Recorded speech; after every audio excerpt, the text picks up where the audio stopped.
Welcome to the Event Debrief, the podcast where event professionals come together to unpack what really makes events work. Each episode breaks down expert-led debriefs, emerging tech, and industry insights to help you deliver more effortless events. So, let's jump in. Hello everyone, welcome back to another episode of the Event Debrief. I'm your host Alex for today from EventsAir.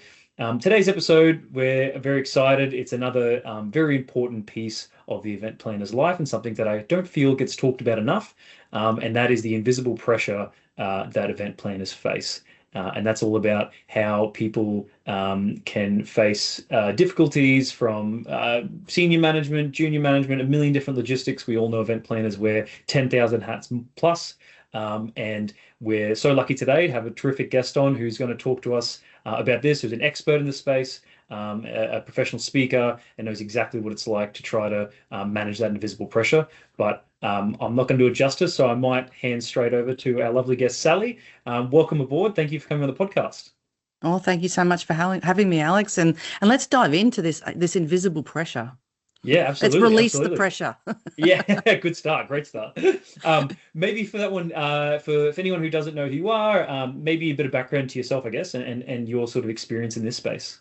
Thank you. So my experience in the event space is as only from walking in and everything's already done, because I'm the professional speaker and I walk around with that naivety of just, oh, isn't this just fantastic? And no real understanding of just how much has gone into making this look so fantastic until recently, because I am the national president also for Professional Speakers Australia. And we've just recently hosted the Global Speakers Summit, where I had to actually sit right beside our PCO, our professional conference organizer, and I am, if you cannot see me, I am bowing down to events professionals. Oh my stars. Talk about understanding a lot more around what actually happens and the assumptions that also go into what happens around events. And so thank you to people in events. You are my demigods, but I shall stay firmly in my own expertise and in my wheelhouse, and that is as someone who loves to work with people who work in the middle. So people who are essentially middle managers, mid-level leaders who are reporting upwards and reporting downwards or leading downwards, but also have pressure from side to side. And I think the events industry also demonstrates this as just as clearly and easily, where you've got the client that you've got to report to, you've got stakeholders, you've got delegates, you've got venues, you've got numerous things surrounding you, and you're in the middle feeling the pressure from every single angle. So let's dive into understanding what that pressure is, which I'm pretty sure most people do understand it, but let's put some language around it, because when we can put language and light around it, then we can find strategies to release it. Love that, absolutely. And yeah, I think you described perfectly. And when we first spoke about this, I thought there is probably no one better to emulate with this than an event planner who feels pressure from every side, not just up and down. So maybe just sort of setting the scene, and I love the phrase, the invisible pressure layer that you call it. Could you maybe unpack that a little bit more? What does that mean by the invisible pressure layer? What it means is it's the unspoken. So for example, it could be leaders and people working in events. You've got this unbelievable amount of responsibility to pull off something, but just how much does the accountability the accountability is huge, but where's the authority? How much authority have you got at every step of the way to make the decisions, to solve the problems instantly that come up, when at the end of the day, the responsibility, real and perceived, because everyone's perception is their reality. And when a client or a delegate sees you with a certain lanyard or a certain clipboard or a certain piece of anything that indicates that you're part of an event team, then it's on you, whether it's on you or not. And so that accountability without authority is a massive invisible pressure. Another one is also being able to translate the vision into execution. We have the clients, we have the senior leadership, they'll speak about outcomes, and they'll speak about brand impact. They'll speak about the feel, or the, how you want your audience to think, feel, or do. How do you want your delegates to leave? And what that means then is, how does that get translated into the timelines, the task clarity, contingencies? And therefore it's down to the event planners, and particularly those in the middle of that event planning organization, to convert the aspiration into action. And they've got to have that, and the nuance in that is, am I translating and converting accurately? So how do I do that feedback loop that is often not there? The other one is also competing expectations in real time. What are my priorities this minute? And what's the trade-off? If I pick up that priority for you, then what's the trade-off over here for someone else or something else? And so, and it's about languaging that in a way that maintains relationships. And the other one is that the trap of the seamless illusion, making the event run really, really well. It absolutely underestimates the orchestration that goes behind it. And that's what I was talking about at the top of the show, where I have just had that experience where I now see this is massive. There's no other way to describe it. And what comes with that is a lot of risk that doesn't get talked about, but also a ton of recognition that isn't given. Yes, I agree. And I think that, sorry, you go. No, you go, keep going. I was going to say the invisible, I think that's the most key word, because I think sometimes you're right, when you see a seamless event and from the outskirts, and sometimes at a high level, people look at, you hire an event space and you get some AV and lighting and some food and you call it a day, right? Like, I don't really see how hard it is until you're actually in the driver's seat and you're like, wow, this is a million things incongruent with all across each other at once, all dependent of each other, due yesterday. And I think, to give the more seamless the event, the more chaotic it is probably behind the scenes. So I agree. Yeah, so they're just some of the ways in which I believe there is an invisible pressure layer for people working in the middle, and whether that's the event organizer themselves feeling as though they're in the middle, or it's people inside of event organizations who work in that mid-level leadership role. Agreed. Yes, absolutely. And I guess for that there, maybe as a bit of comparison, or I guess as an example to maybe illustrate a little bit further, is what would you say separates the difference between the professionals that sort of use it for their advantage versus those who get worn down by it? Because it can sort of crush you, I guess, if you're getting pressure from every side. What do people do different that they sort of use that to their advantage? Using the invisible pressure layer, do you mean? Yeah, I think one of the things is actually not making it invisible. The people who are going to succeed are the ones who actually label it and put light on it. And what I mean by that is, let's take the first one that I talked about, which is that accountability without authority. So it's actually speaking up in a way that doesn't disrespect anybody or anyone's functional role or their level of power in the organization, but it's about saying to someone, now you're asking me for this. This is the outcome you're wanting. That's right. Let's clarify that. Number one. Number two, just so I don't overstep my mark, do I have the authority to do A, B, and C? Where does my authority start and finish? If we can have that conversation, then and we do that now, that means execution is going to be faster, smoother, and easier. And so it's I love the saying, and this came from Stephen Covey's work, and the 7 Habits of Highly Effective People. Now, that book has been around for 1 million years, and it is a reason why it's been around for 1 million years. And I read it probably once every 2 years now to remind me, because this is how good it is. And what Stephen Covey says is slow is fast. And now, in the events game, I can just imagine the minute I just said that, people just went and a massive suck of air in. There is no slow. And I get that. What I'm saying is, 5 seconds now of just extending the conversation a little bit further to say, here's my accountability, correct? Yes, no. Now, here's my authority that goes with it. Yes, no. Mm. And making sure those two go hand in hand is what will actually speed up the execution. And it actually minimizes you, the person who has the authority and accountability and currently no authority. It actually helps you move faster with more confidence and you Mm. get work done quicker. It's actually Yes. more productive. Because otherwise you're having to push those decisions up the line constantly.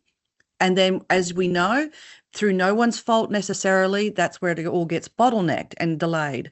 So when we have the authority and accountability conversation first, we get to move faster, smoother, and with more confidence.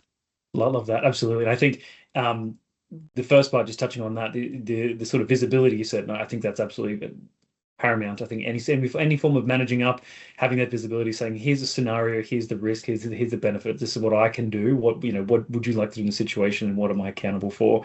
And I think sometimes, particularly those above you, don't necessarily have that visibility. So I think providing that visibility and saying, like, I'm on your team. How can I best approach this? 5 seconds now saves a lot of pain down the end. So I think that's a great point. I guess and one thing that sort of popped up as you were saying that as well was pushing, and I like the way you word it, because you're not saying you're pushing back on them. You're sort of highlighting some things and trying to make some expectations clear. But I guess for planners who may be nervous to push back, or nervous to challenge, or nervous to sort of manage up in that way, or challenge some unrealistic expectations, what's your sort of advice? How could they sort of manage up without sort of harming relationships or reputation? Oh, for sure. And I think that's a big one, not just in the events industry, but in any organization. How do I respectfully keep a boundary, respectfully seek out the understanding of my authority, respectfully ask for that help of which priority do you want me to work on now when there's 17 number one priorities? And I do think that's a massive one. So I think one of the biggest things we need to do is, first and foremost, seek out to understand the communication style of that person that you're going to be reporting to.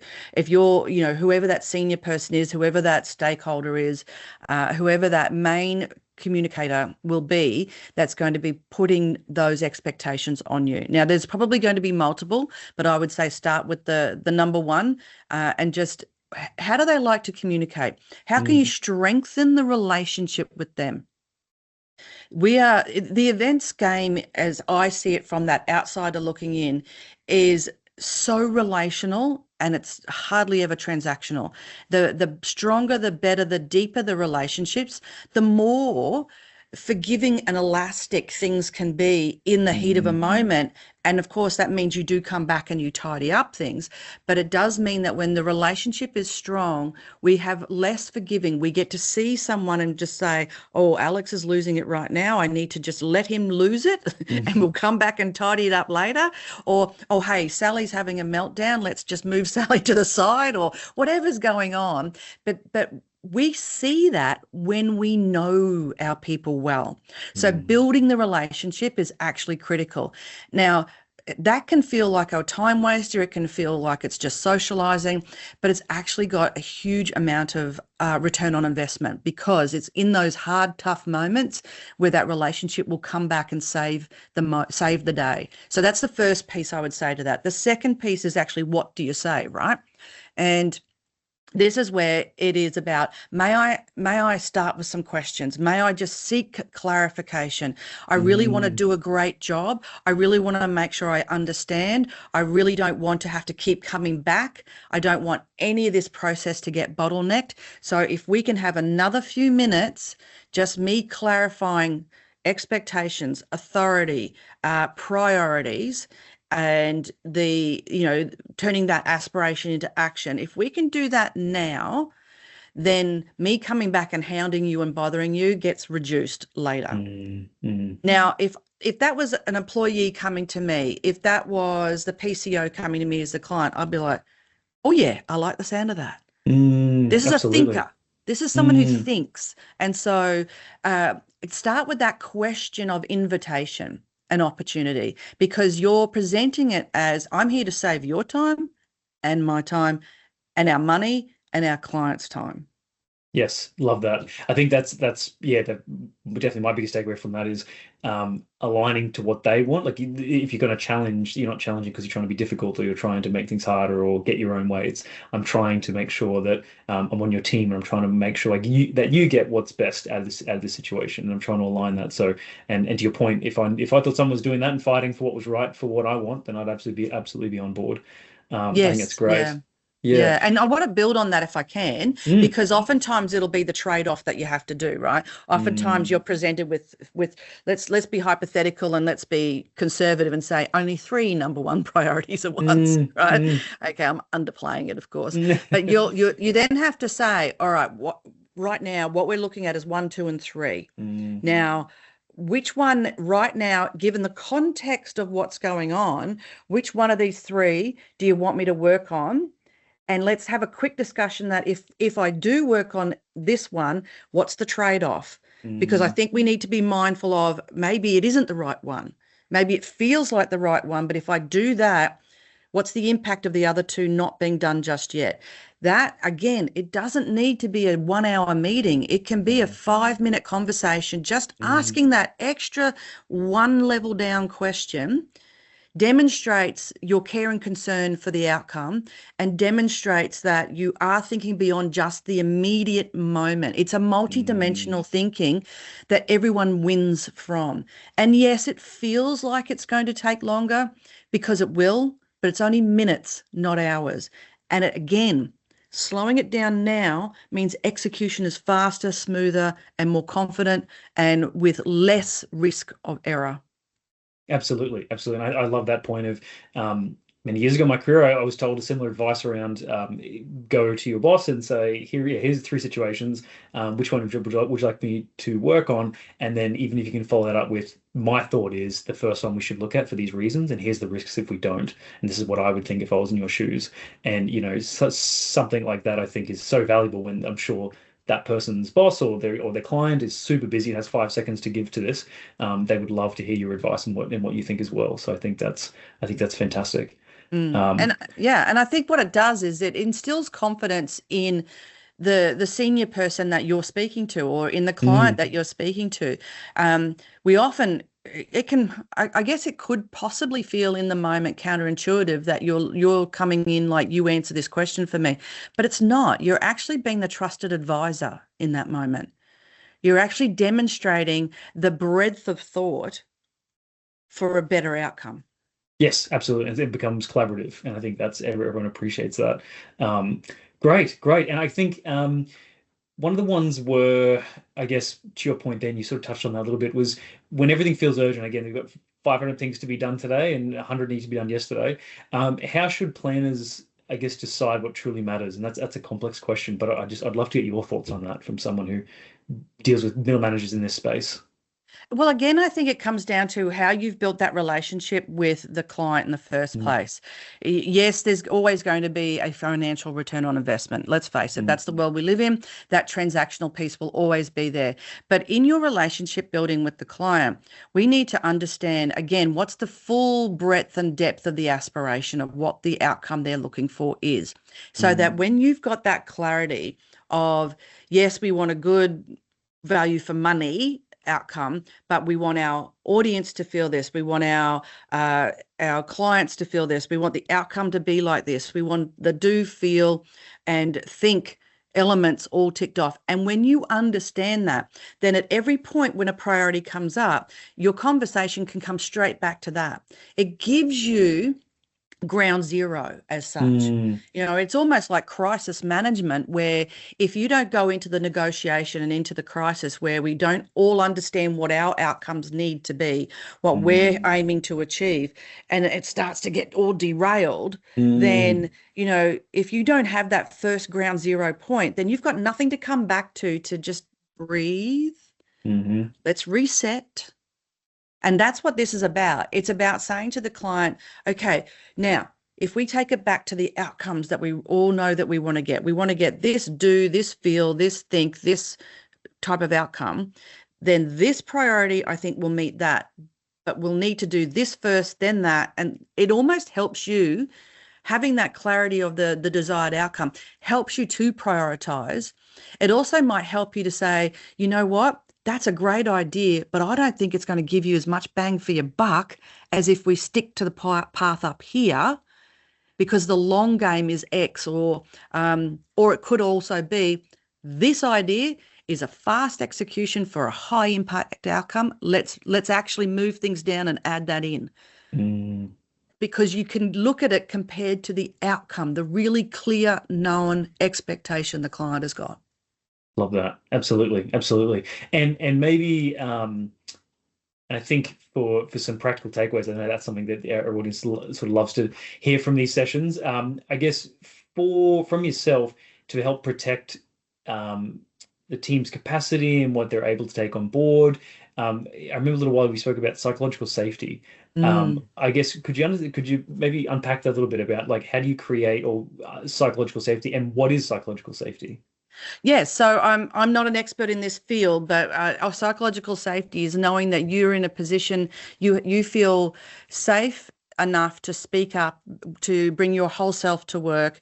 If you Google psychological safety, there'll be a much better definition provided there. I don't play in this sphere as an expert, but I do expect that, as in the role that I play with leaders, is to help make sure they understand what that means in their context, and they're providing a safe space for people to be able to express themselves and to be able to show up as their whole self. And so they need to feel as though they can do their job without risk of any sort of ramification. And that we're assuming people work within the policies and procedures of the workplace as well. We're not talking about people who are naughty and misbehave. We're talking about people who show up and want to do a good job. They need to feel safe to be able to do so. And one of the things I think is really important is that as leaders in the event space is, what safe space can I provide physically, emotionally, and intellectually before, during, and after an event? Now, my recent experience of being a co-host of a major event, and my version of a major event, to me, a major event is when it's not with my own family, right? So, it's a learning curve for me. But the PCO provided me with an office that no one knew about. Now, that allowed for me, as the president of the organisation, to have private meetings with certain people at certain times throughout the event, and for me to also escape and decompress, and I had not even realised that could be a thing. And the PCO said, no, Sally, trust us, you'll need it, you'll want it. And I thought, no, I'm just a raging extrovert, I'll be fine. And within a day of the event happening, it's like, oh, thank goodness, I can escape. I needed that. And I'm a raging extrovert, right? Yeah. And so it's about creating an agreement and being explicit. Don't keep this a secret. Don't hide this under your own bushel thinking I'll just talk about it if and when it's needed. It's actually in the team meeting, in the toolbox meetings, talking about, okay, psychological safety. I want to make sure everyone feels safe enough to share, to express themselves, to be who they truly are, to bring their best selves to work, to bring their whole self to work. This has got to be a safe space to be able to ask questions, seek clarification. So this is our physical space. This is the way in which we will have ground rules around how we ask questions. This is how we respect each other. And one of the best ways I think leaders can do this is actually doing it in a collaborative way, rather than being the leader telling how we'll have psychological safety. How about have it from the group, create those ground rules and create that ownership by deciding together what psychological safety is going to mean, because then you'll have greater ownership. People will hold each other accountable to it even more so. I think that's a great idea. I think getting their buy-in as well and understanding what they think is psychological safety is really important.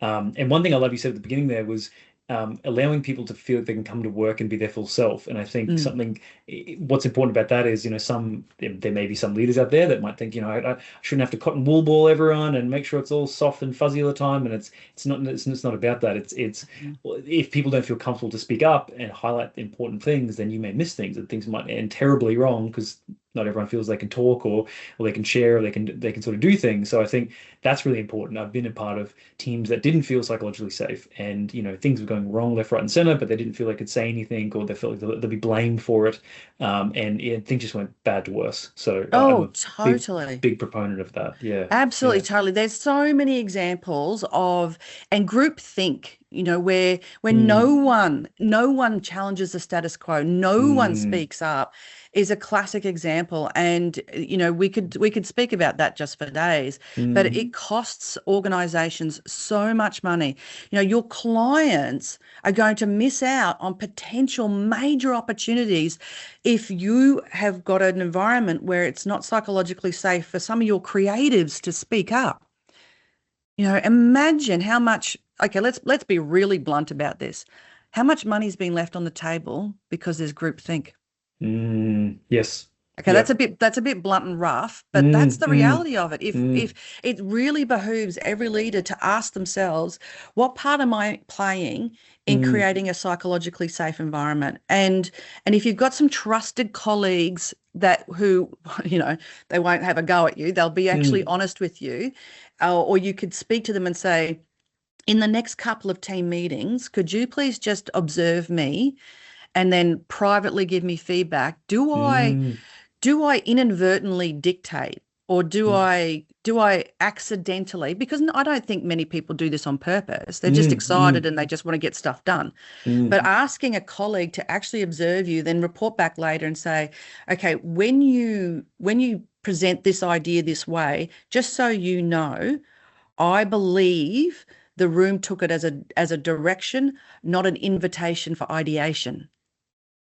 And so Yes. that, those sorts of bits of feedback are, well, free. Number one, you don't need to pay Mm, for a coach or an observer to come in, but mm, also incredibly invaluable for mm. our own leadership development. Yes. Yep. And getting that blunt feedback, or sorry, constructive feedback, I should say. That's Mm, super helpful in the long term. yeah.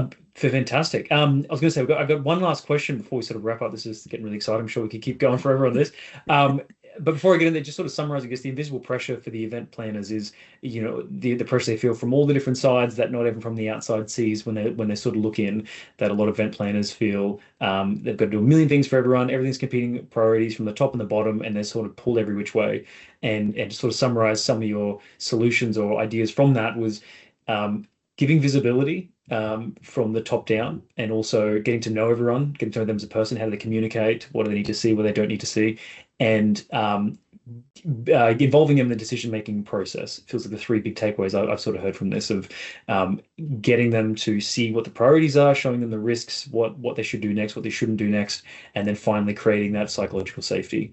So is that sound right? Sort of takeaways from there? Absolutely. And I think one of the biggest things I want to just add into there is making sure that your conversation goes one more layer deeper. Mm, Allow love that. yourself that little bit more time to ask the question, okay, if this is my accountability, what's my authority?